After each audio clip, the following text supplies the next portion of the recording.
Bonjour et bienvenue dans une nouvelle vidéo de Do It Self Inspiration, idéal et soi-même. Et on va reprendre les bases du crochet dans ce tutoriel. Donc on va travailler avec cette pelote de Schachenmeier. Donc je vous montre un petit peu donc voilà, des étapes. Ce qui est bien, c'est que cette pelote a un fil assez épais. Je vais pouvoir travailler avec un crochet ici de 12 mm, donc ça vous permettra de bien y voir. Donc là j'ai d'autres crochets, d'autres tailles, vous pouvez ajuster. De toute façon vous avez des recommandations sur votre pelote, voilà, sur quel crochet ou quelle taille de crochet ou quelle taille d'aiguille que vous devez utiliser avec cette pelote. Voilà, donc j'ai j'ai plusieurs différents. Donc, je vais prendre le 12, comme je vous l'ai dit.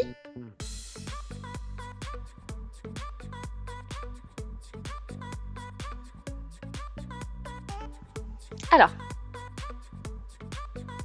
j'ai mon crochet d'où j'ai la pelote.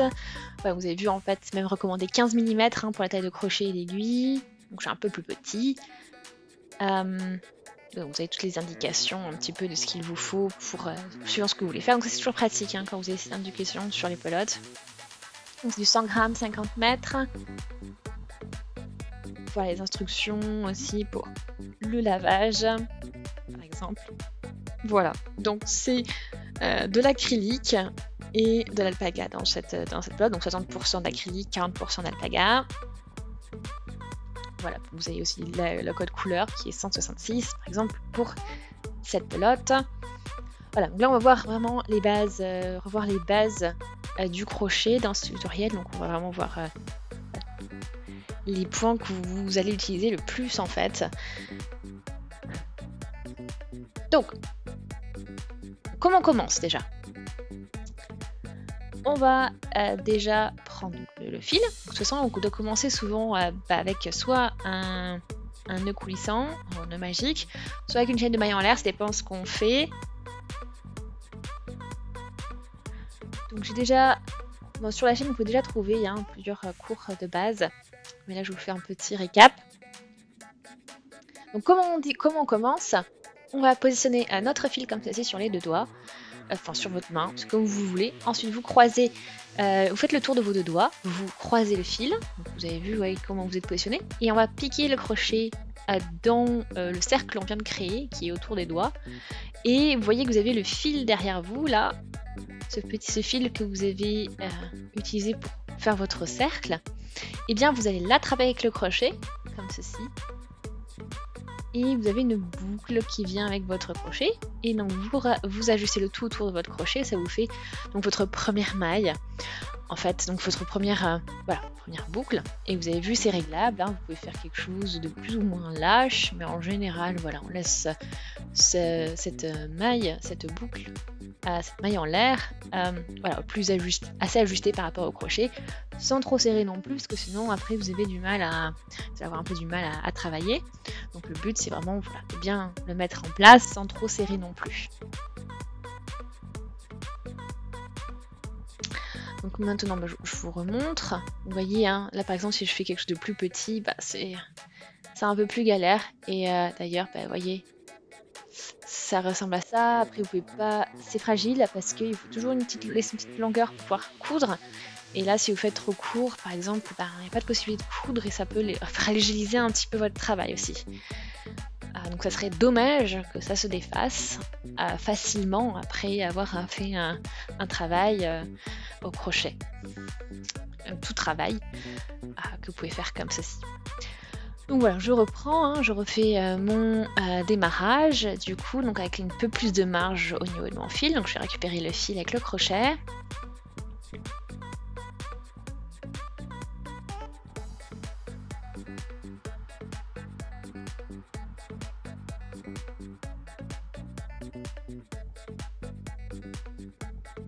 Voilà, donc maintenant que je suis en place,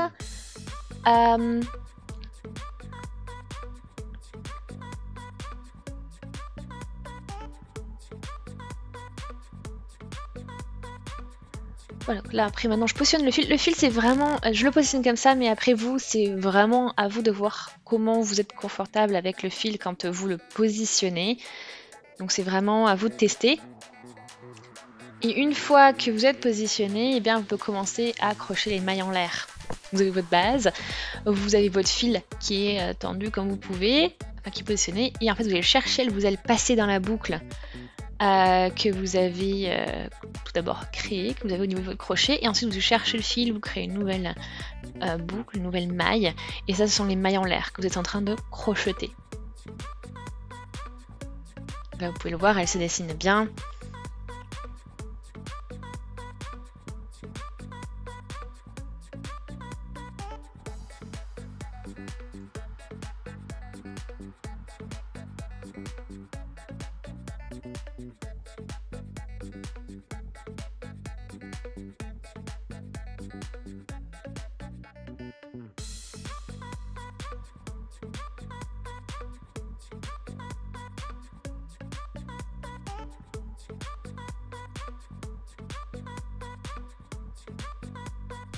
Voilà, donc maintenant vous voyez, vous répétez donc cette opération plusieurs fois pour créer une chaînette de mailles en l'air.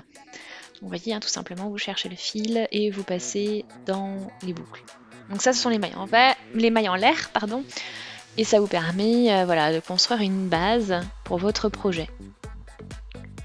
Vous avez vu, bon, ça va, c'est assez simple à réaliser. C'est vraiment chercher le fil et le passer dans la maille qui est ou la boucle qui est au niveau de votre crochet.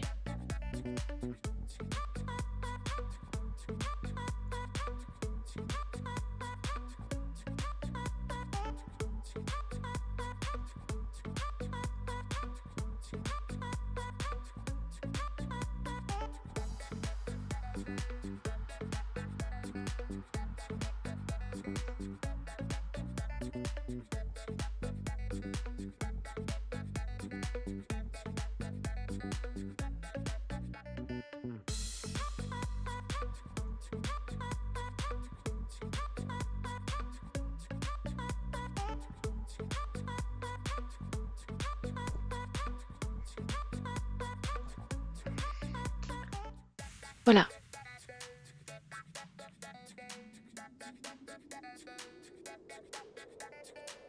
Donc vous voyez, hein, suivant la position de mon fil par rapport à mon index ou autre, vous voyez, il y a des méthodes qui sont plus compliquées, plus simples, mais ça c'est aussi très personnel, je trouve. Ça veut dire que voilà, certaines méthodes vont bien fonctionner pour certaines personnes, d'autres moins. Et voilà, donc à vous de trouver votre position quand vous crochetez avec le fil et de voir voilà, qu'est-ce qui vous convient le mieux. Donc là, maintenant que j'ai fini de bien pratiquer au niveau des mailles en l'air, on va diminuer un petit peu parce qu'on n'a pas besoin d'autant. Et j'ai montré donc comment faire des mailles serrées maintenant. Donc, pour une maille serrée, donc on va laisser une maille en l'air parce qu'il faut toujours une maille en l'air en plus pour commencer un rang maille serrée. Et du coup, je vais dans la maille suivante ici. Et je vais crocheter, donc je fais pas de jeté. Vous avez vu, je pique uniquement mon crochet dans la maille. Pour l'instant, je vais chercher le fil, je le relève, je me retrouve avec 2 boucles sur mon crochet comme ceci. Voilà. Et maintenant, je cherche le fil et je le passe dans ces 2 boucles. Et là, vous venez de faire une maille serrée, tout simplement. Vous voyez, donc je vais dans la maille suivante, je répète l'opération, je cherche mon fil, donc je suis positionnée, vous voyez 2 boucles sur le crochet. Je vais chercher le fil et je le passe dans les 2 boucles.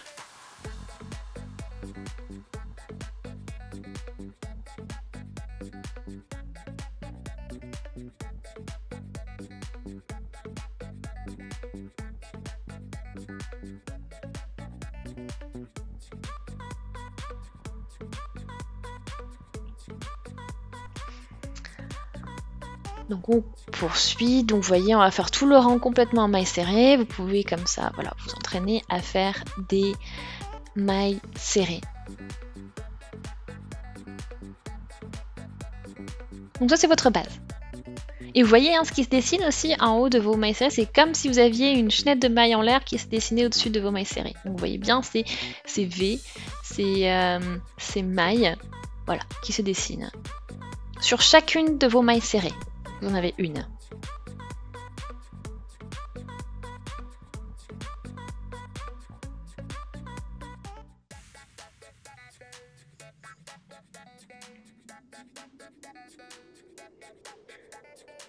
Voilà, maintenant je fais 2 mailles en l'air pour commencer le rang suivant que l'on va travailler en demi-bride.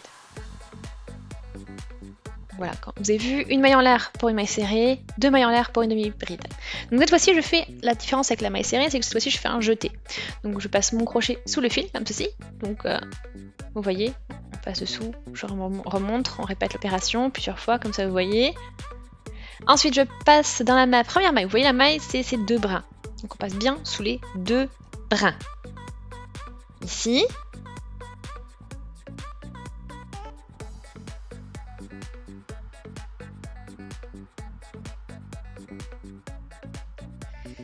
Voilà, je suis maintenant donc, sous ces 2 brins. Je vais chercher le fil qui est derrière le travail. Donc là, voilà, j'ai 2 fils. Comme vous pouvez voir l'ajout avec le jeté. Et là, je cherche le fil et je relève. Donc, si vous voyez que par rapport à tout à l'heure, je n'ai pas 2 boucles ou voilà, 2 boucles sur mon crochet, mais 3 cette fois-ci. La différence. Et maintenant, je cherche le fil et je vais passer dans ces 3 boucles pour faire ma demi-bride.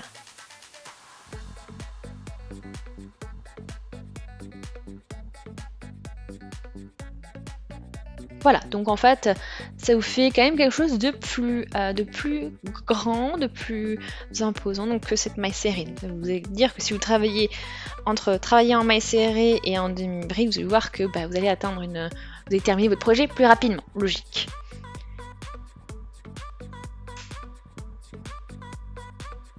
Et vous voyez que automatiquement vous avez une nouvelle maille qui se dessine sur votre demi-bride, comme tout à l'heure avec les mailles serrées. Donc ça ne change pas. Donc là on poursuit, on fait de nouveau un jeté et je passe sous les 2 mailles, enfin sous les 2 brins de la maille. Et voilà, et je relève et je me passe après ensuite mon fil dans les 3 boucles.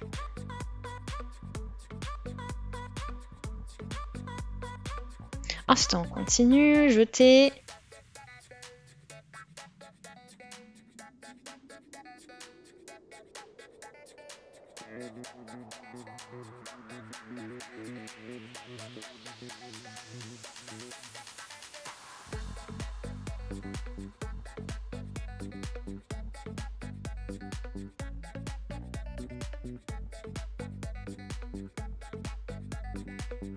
Voilà, donc on poursuit. Tout ça. Vous voyez, donc quand on poursuit le rang, vous vous retrouvez à quelque chose voilà, vous voyez, donc là, vous observez un peu mieux comment sont construites donc les demi-brides. On prend juste un petit peu plus de fil pour être un peu plus, pour pas que ça bloque. Et on arrive au niveau de les dernières mailles et on fait notre dernière demi-bride. Ok, donc on a fait un rang en maille serrée et on a fait un rang en demi-bride. Vous voyez que vous avez toujours ces mailles, cette chaîne de mailles qui se dessine sur le dessus. Et c'est cette base que l'on va exploiter, continuer à exploiter quand on poursuit à travailler, voilà, quand on poursuit le projet. Maintenant, j'ai crocheté 3 mailles en l'air parce qu'on va cette fois-ci faire des brides. Donc, pas des demi-brides, mais des brides, donc complètes.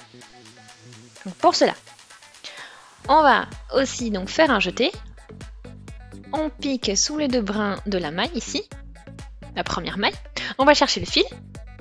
Pour l'instant, c'est la même chose. Ce qui se passe, c'est exactement ce qui se passe, ce qu'on a commencé à faire pour les demi-brides.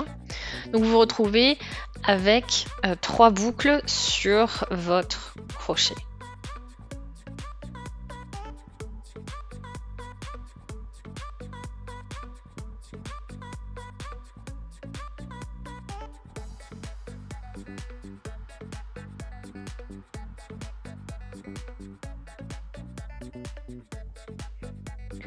Ok.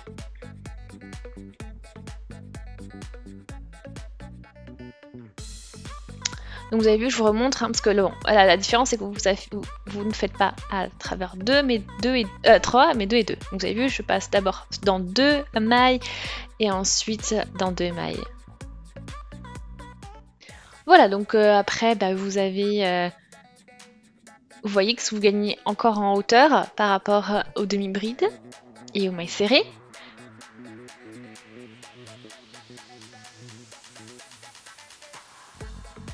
Donc on poursuit, jeter, on pique sur les deux brins de la maille, on va chercher le fil, on passe dans les 2 premières mailles, on cherche le fil, on passe dans les 2 suivantes. Vous voyez donc la différence est là par rapport à une demi-bride. La demi-bride, vous allez passer directement les 3 boucles, et là vous le faites en 2 étapes pour la bride, c'est-à-dire que vous faites à travers de boucles, puis à travers de boucles. Voilà, donc je remonte, à travers de boucles, à travers de boucles. Donc voilà comment vous allez donc faire vos demi-brides. Donc tout le long de votre rang.